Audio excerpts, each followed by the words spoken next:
الحمد للہ وکفا وسلام علی عبادہ الذین اصطفیٰ اما بعد فاعوذ باللہ من الشیطان الرجیم بسم اللہ الرحمن الرحیم۔ جہنم میں لے جانے والے چند سنگین جرائم۔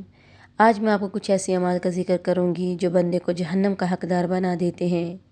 ہر مسلمان کو چاہیے کہ نماز، روزہ اور دیگر ارکان اسلام کی پابندی کے ساتھ ان اعمال سے بھی پرہیز کرے۔ یہ وہ خطرناک گناہ ہیں جن کا ارتکاب بندے کو مسلمان ہونے کے باوجود جہنم میں دھکیل دیتا ہے۔ ان اعمال کی وجہ سے جہنم میں چلے جانا اس بات پر دلالت کرتا ہے کہ یہ اعمال یقینی طور پر نیکیوں کو ہلکا کر دیتے ہیں۔ زبان اور شرمگاہ کے استعمال میں لاپرواہی کرنا۔ جامع ترمذی کی روایت ہے، ان ابی ہریرہ رضی اللہ عنہ قال سئل رسول اللہ صلی اللہ علیہ وآلہ وسلم عن اکثر ما يدخل الناس الجنہ فقال تقوى اللہ وحسن الخلق، وسئل عن اکثر ما يدخل الناس النار فقال الفم والفرج۔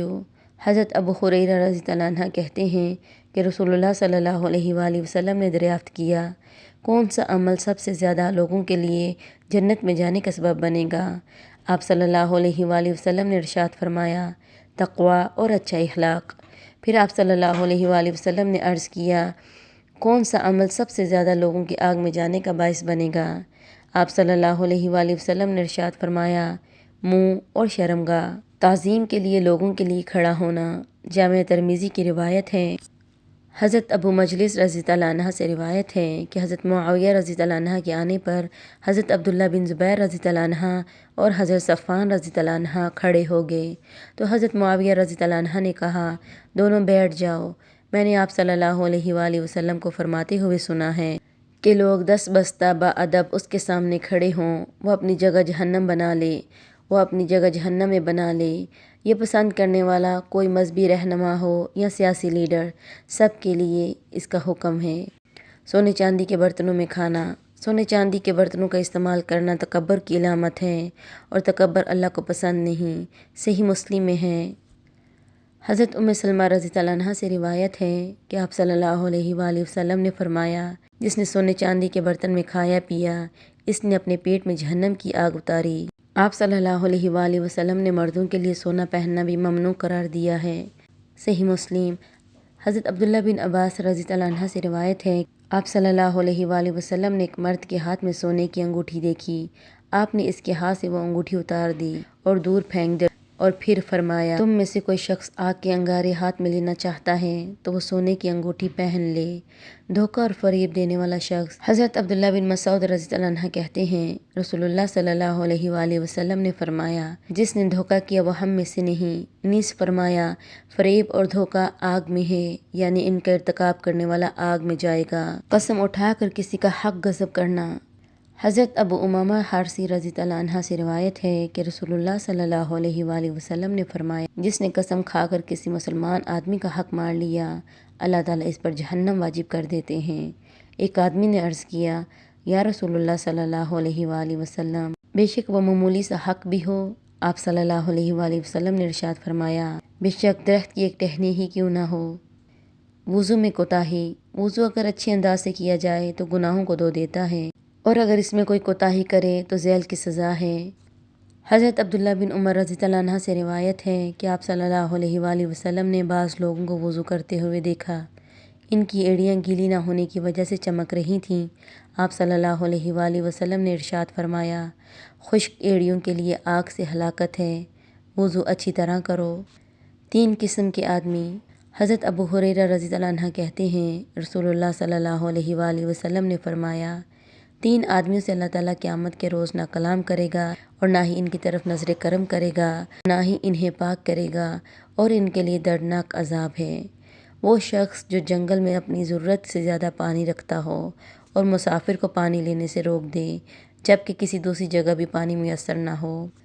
وہ شخص جس نے عصر کے بعد مال بیچا اور اللہ کی قسم اٹھائی کہ میں نے یہ مال اتنے میں خریدا ہے اور خریدار نے سچ سمجھ لیا۔ وہ شخص جس نے محض دنیا کے لالچ میں حاکم کی بیعت کی، اگر حاکم نے اس سے دنیا دی تو اس سے وفا کی، اگر دنیا نہ دی تو بے وفائی کی۔ 5 قسم کے آدمی۔ حضرت ایاز بن حمار مجاشی رضی اللہ عنہ سے روایت ہے کہ آپ صلی اللہ علیہ وآلہ وسلم نے ایک روز اپنے خطبہ میں ارشاد فرمایا، آگ میں جانے والے 5 قسم کے لوگ ہیں۔ پہلے وہ جاہل لوگ جنہیں حلال اور حرام میں کوئی تمیز نہیں، دوسرے کے پیچھے آنکھیں بند کر کے چلنے والے، اہل و عیال و مال و منال تک سے بے فکر ہیں۔ دوسرا وہ خائن شخص جسے معمولی سی چیز کی ضرورت محسوس ہوتی ہے تو خیانت کرنے لگتا ہے۔ تیسرا وہ شخص جو تیرے اہل و مال میں تجھے دھوکہ دینے والا ہے۔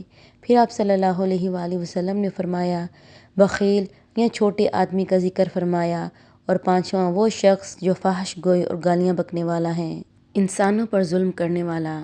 حضرت ابو ہریرہ رضی اللہ عنہ سے روایت ہے، آپ صلی اللہ علیہ وآلہ وسلم نے صحابہ کرام سے پوچھا، کیا تم جانتے ہو مفلس کسے کہتے ہیں؟ صحابہ کرام نے عرض کیا، مفلس تو وہی ہے جس کے پاس پیسے نہ ہوں، نہ ہی کوئی سامان ہو۔ آپ صلی اللہ علیہ وآلہ وسلم نے ارشاد فرمایا، امت کا مفلس وہ ہے جو قیامت کے دن نماز، روزہ اور زکوٰۃ جیسی نیکیاں لے کر حاضر ہوگا، لیکن کسی کو گالی دی ہوگی، کسی پر تہمت لگائی ہوگی، کسی کا مال کھایا ہوگا، کسی کو قتل کیا ہوگا، کسی کو مارا ہوگا، لہٰذا اس کی نیکیاں مختلف لوگوں میں تقسیم کر دی جائیں گی۔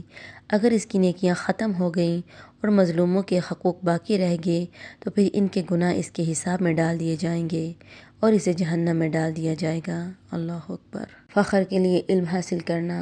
حضرت کعب بن مالک رضی اللہ عنہ کہتے ہیں کہ میں نے رسول اللہ صلی اللہ علیہ وآلہ وسلم کو فرماتے ہوئے سنا ہے، جو شخص علم دین حاصل کرنے کے لیے، علماء سے فخر کرنے کے لیے، یا بے علم لوگوں سے جھگڑا کرنے کے لیے، یا بڑے لوگوں کے چہرے اپنی طرف اپنی شہرت متوجہ کرنے، بڑے لوگوں کے دربار میں حاضری دینے کے لیے اللہ سے آگ میں داخل فرمائے گا۔ نماز چھوڑنے والا۔ حضرت عبداللہ بن عمر بن العاص رضی اللہ عنہ سے روایت ہے کہ آپ صلی اللہ علیہ وآلہ وسلم نے فرمایا، آپ صلی اللہ علیہ وآلہ وسلم نے ایک دن نماز کا ذکر کرتے ہوئے فرمایا، جس شخص نے نماز کی حفاظت کی، اس کے لیے نماز قیامت کے روز نور، برہان اور نجات کا باعث ہوگی۔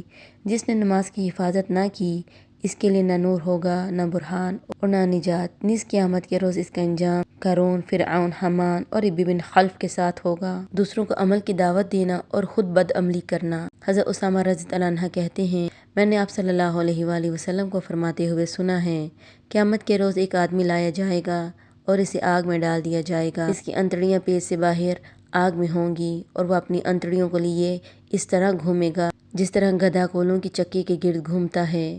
اہل جہنم اس کے ارد گرد جمع ہو جائیں گے اور پوچھیں گے، اے فلاں، تمہارا یہ حال کیسے ہوا؟ کیا تم ہمیں نیکی کرنے اور برائی سے باز رہنے کی نصیحت نہیں کیا کرتے تھے؟ وہ شخص جواب میں کہے گا، میں تمہیں نیکی کا حکم کرتا تھا لیکن خود نیکی نہیں کرتا تھا، تمہیں برائی سے روکتا تھا لیکن خود نہیں رکتا تھا۔ احسان کر کے جتلانا۔ احسان جتلانے والا، والدین کی نافرمانی کرنے والا اور نشے کا عادی جنت میں داخل نہیں ہوگا۔ اور اللہ تعالیٰ نے فرمایا، یا ایھا الذین آمنوا لا تبطلوا صدقاتکم بالمن والأذی، اے ایمان والو، اپنے صدقات کو احسان جتلا کر اور تکلیف دے کر ضائع نہ کرو۔ اس کے متعلق امام ذہبی رحمۃ اللہ نے کتاب الکبائر میں ذیل کے چند اشعار نقل کیے ہیں، جس کا ترجمہ یہ ہے، بعض ایسے ساتھی جو مجھ پر پہلے احسان کر چکے تھے، جب میں نے اس کو بدلہ دینے پر تاخیر کر دی تو اس نے مجھ سے دشمنی شروع کر دی۔ جب اسے یقین ہوا کہ بے شک زمانہ میرے ساتھ جنگ میں ہے تو اس نے بھی اسی طرح شرمندگی دلائی جو مجھے ہلاک کرنے لگی۔ اے بندے، تو نے احسان جتلا کر پہلے کی ہوئی نیکیاں تباہ کر لیں۔ سخی جب کوئی چیز دیتا ہے اس پر احسان نہیں جتلایا کرتا۔ احسان جتلانے والے قیامت کے دن اللہ کی نظر رحمت سے دور ہوں گے۔ مسلم کی روایت ہے۔ حضرت ابو ذر رضی اللہ عنہ سے روایت ہے کہ آپ صلی اللہ علیہ وآلہ وسلم نے فرمایا، 3 آدمیوں سے اللہ تعالیٰ قیامت کے دن نہ کلام کرے گا اور نہ اس کی طرف نظر کرم کرے گا، نہ انہیں پاک کرے گا، بلکہ ان کے لیے دردناک عذاب ہوگا۔ آپ صلی اللہ علیہ وآلہ وسلم نے یہ الفاظ 3 مرتبہ ارشاد فرمائے تو حضرت ابو ذر رضی اللہ عنہ نے عرض کیا، نامراد ہوئے، خسارے میں پڑے وہ کون لوگ ہیں یا رسول اللہ صلی اللہ علیہ وآلہ وسلم؟ آپ صلی اللہ علیہ وآلہ وسلم نے ارشاد فرمایا، تہبند شلوار وغیرہ ٹخنوں سے نیچے لٹکانے والا، احسان جتلانے والا، جھوٹی قسم اٹھا کر اپنا مال بیچنے والا۔ سبحانک اللہم و بحمدک، اشہد ان لا الہ الا انت، استغفرک و اتوب الیک۔